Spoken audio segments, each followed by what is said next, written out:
to be with you at all of these social events, and hope that it will continue for another, why 10 years, 20 years, 30 years? There's no end.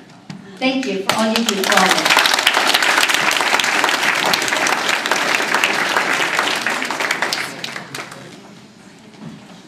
You're in trouble now. When your former doctor gets up in front of all your friends, you better be real good. Yeah. I was very fortunate, both at Heraclita and Ibrahim.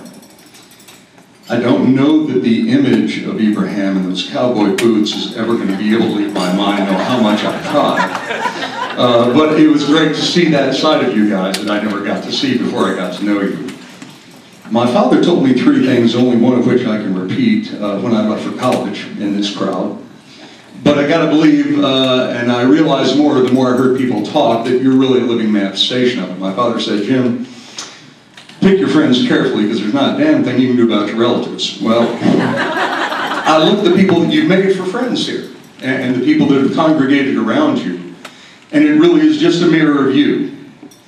And, you know, somebody said one time, growing old is not for sissies. I'm a geriatrician, so I can tell you the details of that I know you don't want to know, but what I've seen is that there are two ways you can approach dealing with age. One is kind of just put up with it, like many people do. And the other is to grab it with a vengeance. And I remember a Doonesbury cartoon that I always thought was great about attitude. It was about Michael and talking to his mom, and his mom had lost like a bunch of friends in a short period of time. And he goes, boy, Mom, that must be really, really rough. She goes, you talked to Chaplain so-and-so about it? She goes, oh, he led the charge. I love that. He led the charge. You know, going headlong into whatever.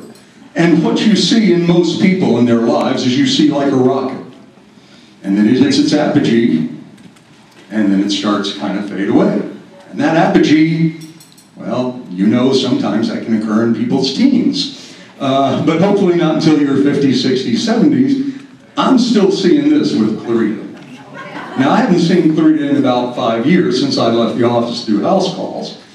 But just walking in and seeing her in the reaction, it was like, well, it's like we had seen each other last week.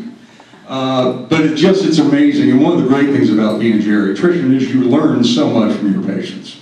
And you do learn how to deal with all kinds of adversity. And I've been able to help many of my patients by telling them how some of my other patients deal with things. And certainly the way Clarita grabs life by the horns and deals with things is truly admirable. I feel like, as interesting as I thought my life was, my life has been incredibly boring compared to hers. And the last thing I'll say is that I've got a good buddy of mine who may be our medical director soon for all of Southern California, Kaiser Permanente. I hope he is, because he's a really good man. And it's something I'm going to say about him. I've always thought that I'm going to say about Clarita absolutely holds true. And when you hear about the things that she's done, the people she's known, things like that, it's very obvious that she's always done the right thing, and she's always done it for the right reasons. If you think about folks in your life, not too many of them you can say that have done that and done it as consistently as she has.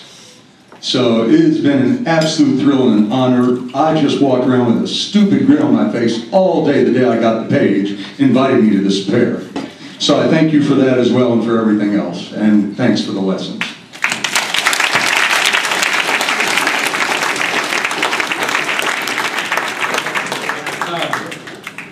Well, I'm supposed to say something really like witty and funny here, I think. But the reality is, you all did that for me. You all